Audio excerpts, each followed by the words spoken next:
एक लड़की होती है जिसका नाम हेमलता होता है, जिसकी उम्र 19 साल होती है।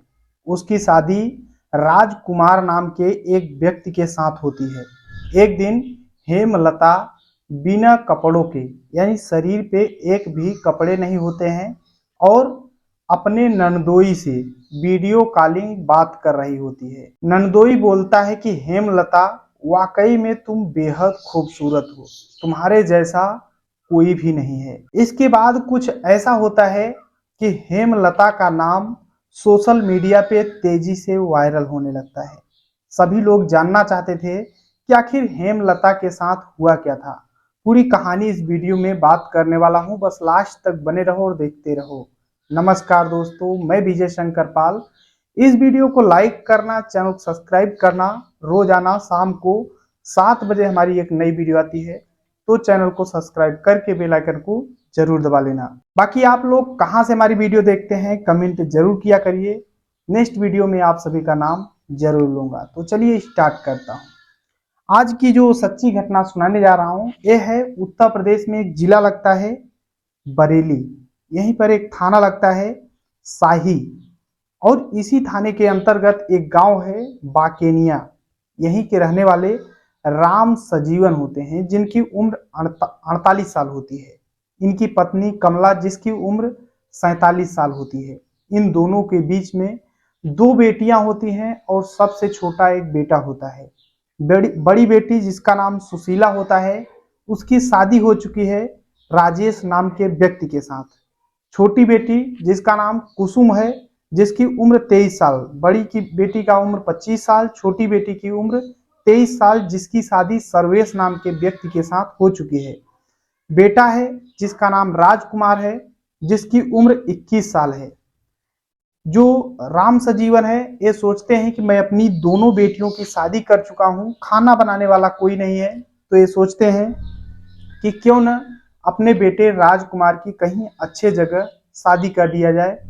जैसे मेरी बेटियां साधारण और सुशील थी, वैसे ही मेरे बेटे के लिए कोई अच्छी मेरी बहू मिल जाए, जो कि साधारण हो, सुशील हो, घर के सभी व्यक्ति का ध्यान दे और खाना अच्छे से बनाए। तभी जो बड़ा दामाद इनका होता है राम सजीवन का, जिसका नाम राजेश होता है, वही एक रिश्ता लेकर आते हैं। बोलते हैं कि हरीश कुमार हैं बगल के ही गांव में, जिनकी बेटी हेमलता है, जिसकी उम्र 19 साल है, उससे शादी की बात करते हैं। तो राम सजीवन अपने बड़े दामाद की बात को काट नहीं पाते हैं। हरीश की बेटी हेमलता को देखने जाते हैं और देखते हैं कि हेमलता वाकई में बेहद खूबसूरत है। तो राम सजीवन अपने बेटे राजकुमार की शादी हेमलता से तय कर देते हैं।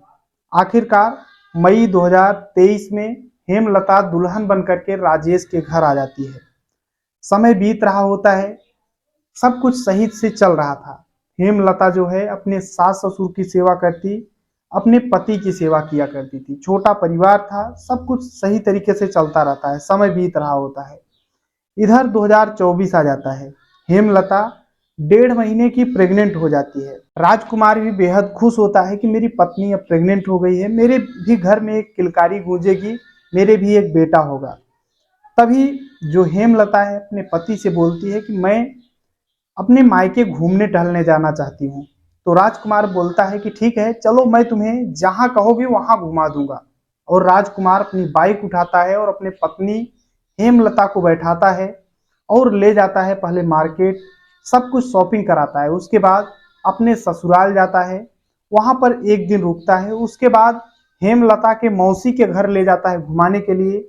वहां से घूमने के बाद लगभग 2-3 दिन धीरे धीरे बीत जाते हैं, और घूमने टहलने के बाद थोड़ा और टाइम बीतता है, और फिर 14 मई 2024 की बात होती है। जो राजकुमार है अपनी पत्नी हेमलता को मार्केट ले जाता है, बाजार कराता है। उसके बाद घर की तरफ जा रहा होता है। घर से कुछ ही दूर पर था, यानी बगल के गांव में जंगल का रास्ता पड़ता है। शाम का टाइम हो चुका था। जो हेमलता है वो गहने पहन रखी थी, क्योंकि अपने मायके गई थी घूमने। शाम का टाइम हो चुका था। तभी अचानक लगभग 6 व्यक्ति होते हैं और राजकुमार की गाड़ी को, बाइक को रुकवा लेते हैं। राजकुमार बोलता है कि आखिर मेरी बाइक रुकवा क्यों रहे हो।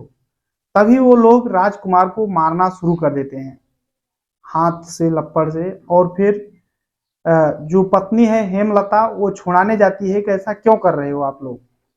तभी एक व्यक्ति होता है जो कि हेमलता को एक बंदूक लिया होता है और कई गोलियों से मार देता है, और जो हेमलता है इस दुनिया को छोड़कर चली जाती है। और जैसे ही दुनिया को छोड़कर जाती है, आखिरकार जो राजकुमार है ये बेहोश हो जाता है, इसे कुछ समझ में ही नहीं आता है। जो 6 व्यक्ति होते हैं ये हेमलता के गहने को छीनते हैं और जो भी सामान ली हुई थी लेकर वहां से फरार हो जाते हैं। कुछ ही देर बाद जो राजकुमार है उसकी आंखें खुलती हैं, उसे होश आता है।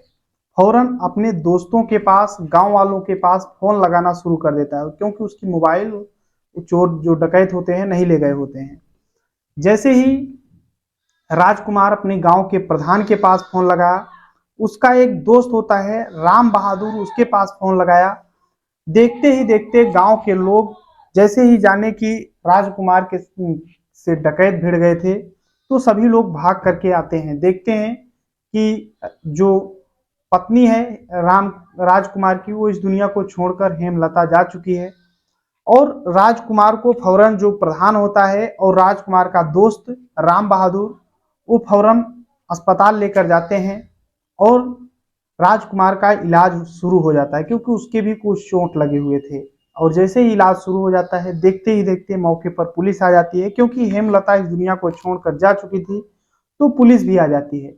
और जैसे ही पुलिस आती है कि हेमलता की डेड बॉडी को अपनी कस्टडी में ले लेती है और पोस्टमार्टम के लिए, जांच पड़ताल के बाद पोस्टमार्टम के लिए भेज देती है।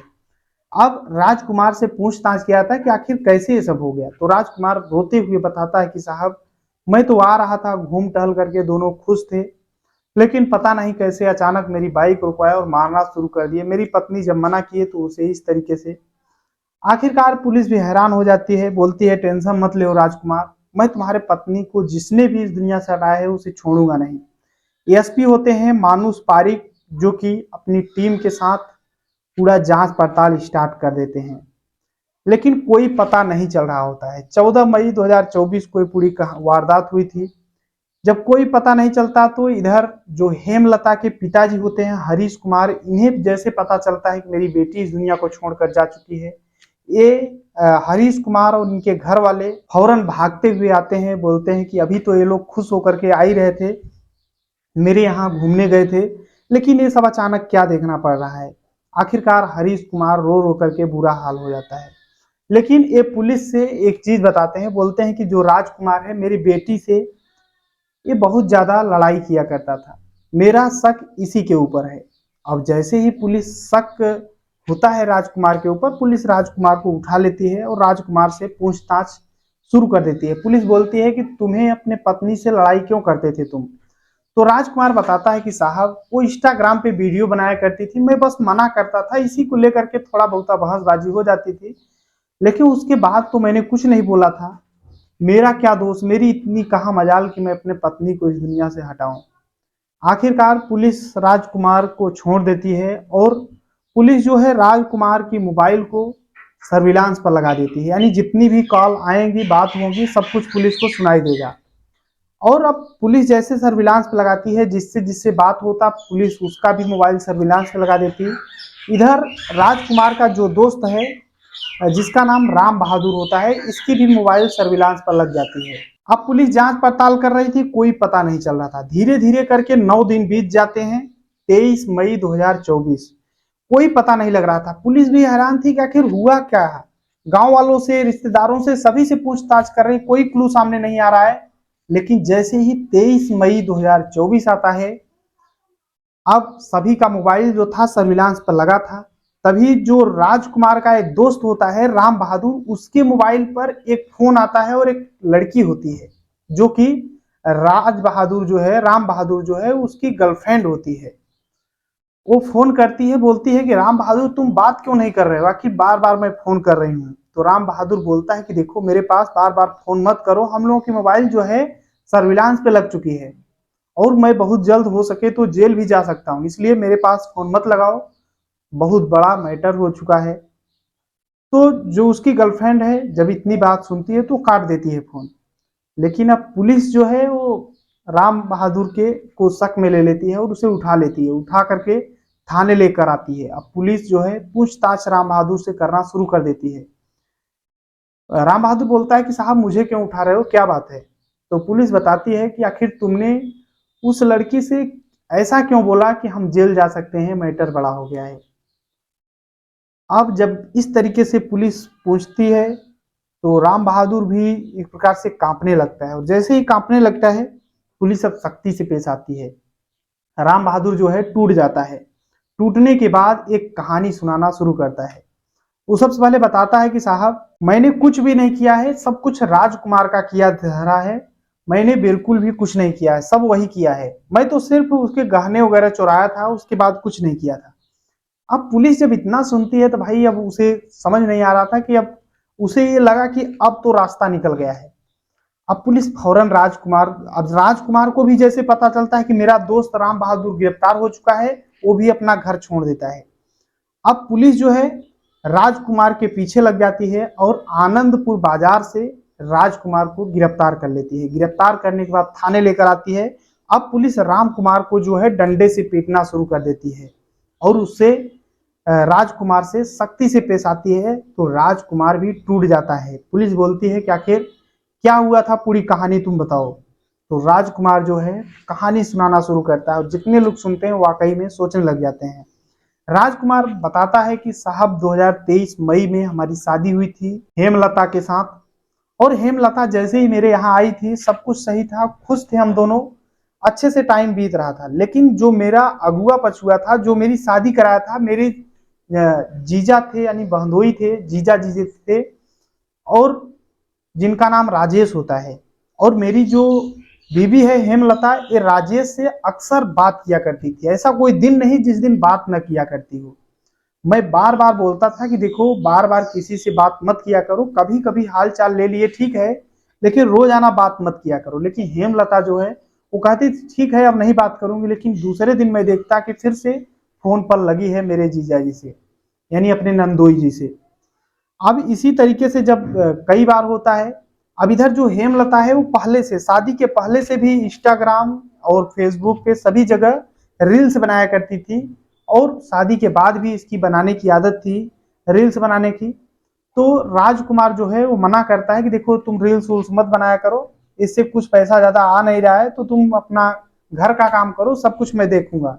लेकिन जो हेमलता है मानने के लिए, अपने पति की बात मानने के लिए तैयार नहीं होती है। एक दिन की बात होती है, जो राजकुमार है कहीं गया हुआ था, अचानक अपने घर में आ जाता है, और आता है तो देखता है कि जो हेमलता है वो बिना कपड़ों की है, और वो नंदोई राजकुमार नंदोई जो है राजेश, उससे वीडियो कॉलिंग पे बात कर रही है। और जैसे ही जो राजकुमार है इस तरीके से देखता है, गुस्से से लाल पीला हो जाता है और अपने पत्नी की पिटाई कर देता है, और फिर अपनी मोबाइल जो है उसको तोड़ फेंक देता है, तोड़ देता है, कूच देता है। अब दोनों में अक्सर इन्हीं इन्हीं बातों को लेकर लड़ाई झगड़ा हुआ करता था। उस दिन तो जो हेमलता है वो बहुत ज्यादा माफी मांगी, बोले कि आज के बाद मैंने दोबारा कभी नहीं बात करूंगी। लेकिन जैसे ही 4-5 दिन बीतते हैं, फिर से हेमलता अपने नंदोई से वीडियो कॉलिंग पे बात करना शुरू कर देती है। अब जो राजकुमार है ये बेहद टेंशन में रहने लगता है, सोचने लगता है कि आखिर मैं करूं तो करूं क्या, मेरी पत्नी मान क्यों नहीं रही है मेरी बात, ऐसा क्यों कर रही है। अब इन्हीं बातों को लेकर के झगड़े हुआ करते थे, और ये झगड़े जो है हेमलता के मायके तक पहुंच गए थे। उसके मायके वालों को भी पता था कि मेरी बेटी से मेरा दामाद झगड़ा करता है। अब ऐसे ही धीरे धीरे टाइम बीतता रहता है। अब राजकुमार अपने एक दोस्त राम बहादुर से अपनी कहानी बताता है कि देखो यार मेरी पत्नी जो है बिल्कुल मान नहीं रही है, मेरे जीजा जी से लगातार बात करती है, क्या बात है। तो राम बहादुर बोलता है कि यार ऐसी बीवी का क्या मतलब, इसे इस दुनिया से ही हटा दो। तो जो राजकुमार है बोलता है कि कैसे ये सब करना होगा। तो जो राम बहादुर दोस्त है राजकुमार का, ये पूरी आइडिया बताता है, पूरा ट्रिक बताता है कि तुम ले जाओ मायके से घुमा कर लाओ, और मैं आऊंगा रास्ते में और पूरा गहना चोरी कर लूंगा सब कुछ, और तुम उसे इस दुनिया से हटा देना, बाकी सब चोरी का वारदात लगा देंगे, कोई कुछ भी नहीं होगा। और जैसे ही 6-7 महीने बीतेंगे तुम दूसरी शादी कर लेना, कोई अच्छी बीवी तुम्हें मिल जाएगी। राजकुमार करता ऐसे ही है, जाता है कारतूस एक लेता है और मतलब खरीदता है, मार्केट जाता है, 2 कारतूस एक तमचा खरीदता है और ले आता है। उसे छिपा कर रखा रहता है बाइक की डिग्गी में, और जैसे ही ले जाता है अपनी पत्नी को घुमाता टहलाता है, खिलाता पिलाता है, अच्छे से चूड़ियां नई नई खरीदवाता है और फिर रास्ते में ले आकर के उसे इस दुनिया से हटा देता है। फिर जो राजकुमार है अपने दोस्तों के पास, सभी के पास फोन लगा करके नाटक रचता है, और इसी नाटक का पर्दाफाश करने के लिए पुलिस को 9 दिन लग जाता है। फाइनली पुलिस राम बहादुर और राजकुमार दोनों को गिरफ्तार कर लेती है और सलाखों के पीछे पहुंचा देती है। आखिर अब ये कब तक सलाखों के पीछे रहेंगे, ये तो भविष्य के गोद में ही छिपा हुआ है। बाकी इस पूरी कहानी में आप अपनी राय जरूर देना, ये जरूर बताना कि इसमें किसकी कितनी गलती है।